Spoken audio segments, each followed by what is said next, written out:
বাড়িতেই খুব সহজ উপায়ে বানিয়েছিলাম মটকা কুলফি, তাই রেসিপিটা ভাবলাম তোমাদের সাথে শেয়ার করি। একদম দোকানের মতন খেতে হয়েছিল, আর টেক্সচারটাও কিন্তু দেখে বুঝতে পারবে যে কতটা টেস্টি হয়েছে।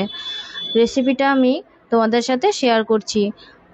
প্রথমে একটা মিক্সি জারের মধ্যে আমি কিছুটা কাজু বাদাম নিয়ে নিয়েছি। এটাতে আমন্ড বাদামও ইউজ করা যায়, আমি ইউজ করিনি। তারপরে কিছুটা মাখানা, পরিমাণ মতন চিনি, কেশরের কয়েকটা স্ট্যান্ড দিয়েছি, আর দিয়েছিলাম 2 টেবিল চামচ মতন কাস্টার্ড পাউডার। তারপর ভালো করে এটা গুঁড়ো করে নিলাম।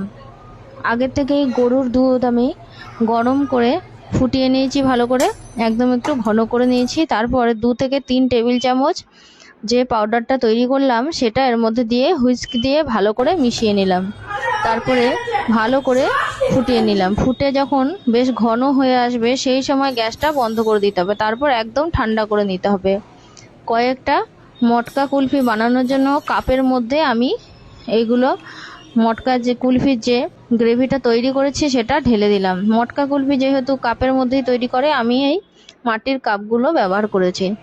তারপরে পরিমাণ মতন ঢেলে আইসক্রিমের যে কুলফির ব্যাটারটা ঢেলে দিলাম। তারপর ওপর থেকে বাদাম কুচি আর কেশরগুলো দিয়ে দিলাম। তারপর কাগজ দিয়ে ভালো করে মুখগুলো মুড়ে দিলাম।